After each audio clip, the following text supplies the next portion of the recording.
ABC 10 News at 11 starts now. A record week coming to a close, COVID spiking, curfews coming, cases making their way to the courts.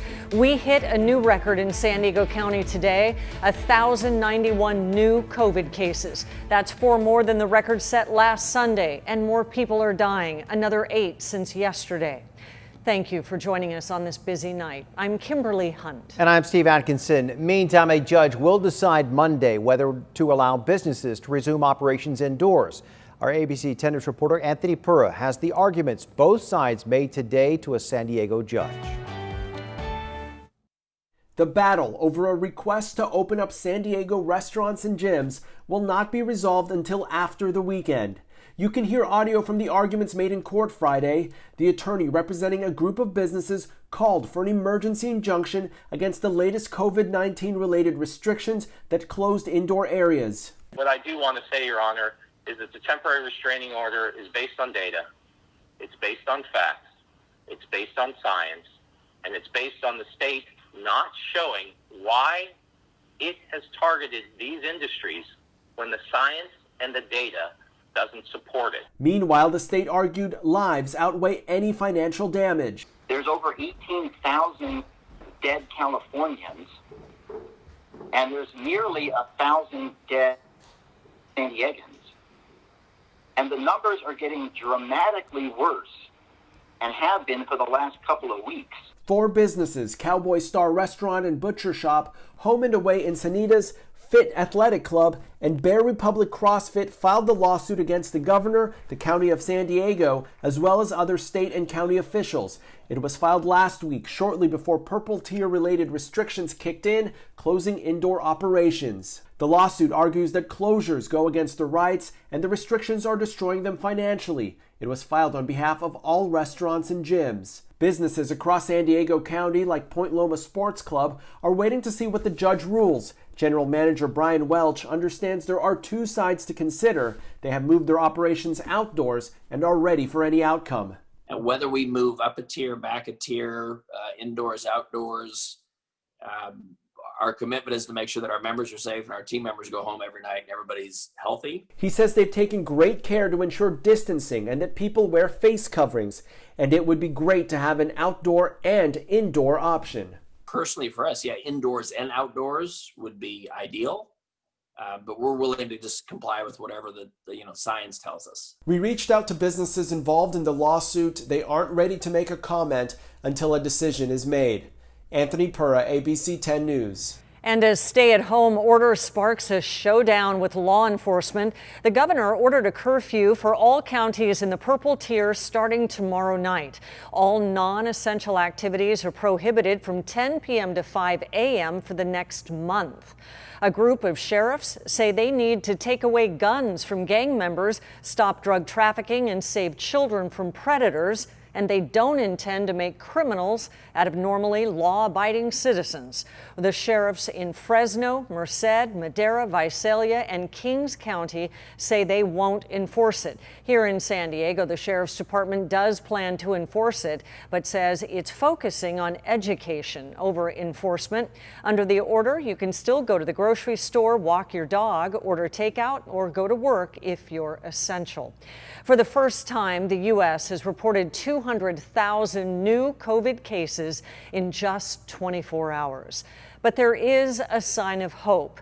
Today, Pfizer officially requested emergency use authorization from the FDA for its vaccine. The federal agency says a vaccine advisory board will meet to discuss the drug on December 10th, which Pfizer says is 95% effective. The government has already stockpiled 40 million doses from Pfizer and Moderna. Officials saying they'll be ready to go within hours of approval. We've developed a very extensive plan. We're going to get it down to the states. The states are going to tell us exactly where they want it to be. Meantime, the demand for testing is skyrocketing from coast to coast. The CDC continues to recommend that people not travel for Thanksgiving, urging Americans to spend the holiday with the people in their household. Every day we learn how many new cases of COVID-19 have been confirmed here and across the country. But now A new forecast model says the next 10 days will not be easy. It claims as many as 10,000 San Diegans will catch the virus in that time. That's an average of about 1,000 new cases a day. And as we just told you earlier, we had over 1,000 today. Our ABC 10 News anchor Derek Stahl is going in depth on how Facebook is using artificial intelligence to predict the pandemic. Facebook is leveraging its mobile app to help predict the spread of the virus down to the county level, and this map shows the results. Areas in blue are forecast to add the most cases. Facebook projects LA County will add the second most cases in the country by November 30th. San Diego County is projected to add the 15th most unless new restrictions can slow the spread. Many other forecasts around the world are only predicting caseload at either a country or a state level, and we're trying to be much more local in this approach because we know so much of the response to COVID-19 nowadays is in fact local. Laura McGorman is with Facebook's Data for Good team, which has been working on the project since the start of the pandemic. That's why we're making this data publicly available, because we believe that it can potentially help county level and state level actors plan things like hospital beds, ICU capacity, ventilators, all the things that you need to know you're going to need. The map is powered by artificial intelligence that draws on 7 kinds of data. They use metrics like confirmed cases, doctors' visits, and the weather, along with information Facebook collects, like a survey of people's symptoms and GPS location information. Things like movement range maps, which show aggregated at a county level whether or not people seem to be staying home or whether or not people are still traveling a great deal. Facebook only pulls data from users who opt in and know they're not reading your posts. Facebook started Data for Good 3 years ago to build software to help with disaster relief projects. Their location data, for example, can quickly track if evacuations are working. Typically, groups like the Red Cross have to knock door to door to see if people are still home, or they have to wait for people to show up at shelters to see if they've gotten out of harm's way. They've also used their software to detect network outages when a hurricane knocks out cell towers.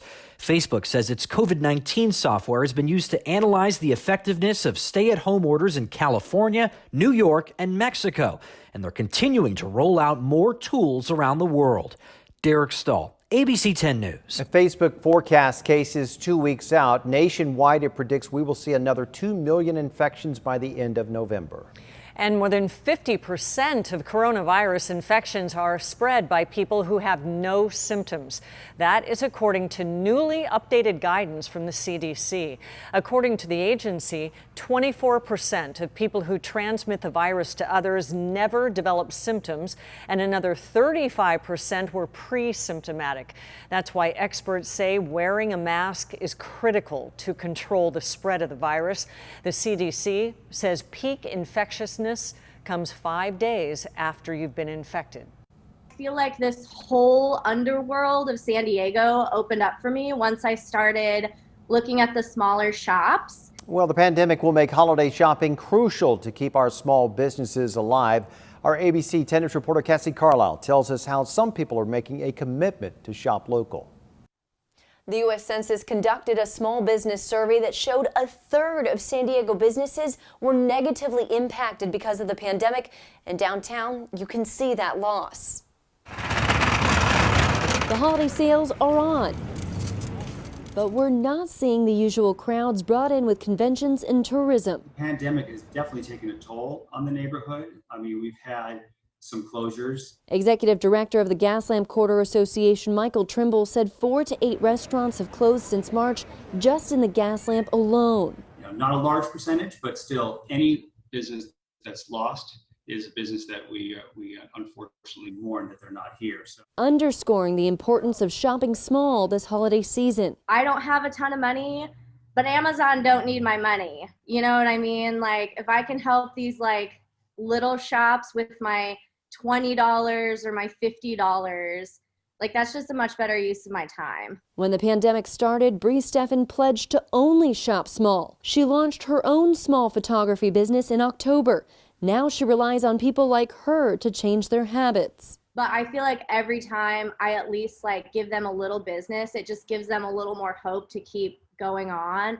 And then it's like, you know, if 100 people give them $20, then that's enough for them to just like try to weather this storm. Filling the hole left by a decimated travel season, hoping the storm will end soon. Cassie Carlisle, ABC 10 News. Trimble said there is a silver lining to the pandemic. They tested outdoor dining out of necessity, of course, which paved the way for a long-awaited project that will now turn Fifth Avenue into a promenade. He said the City Council approved the project and will announce a timeline early next year. Police in Wisconsin are searching through the night, trying to track down the person who opened fire in a mall outside Milwaukee, Wisconsin, sending several people to the hospital. SWAT teams were at the mall within minutes this afternoon after the shots were fired. Investigators say 7 adults and a teenager were hurt. The extent of their injuries is not known. Witnesses from inside the mall described the moment they knew they needed to run.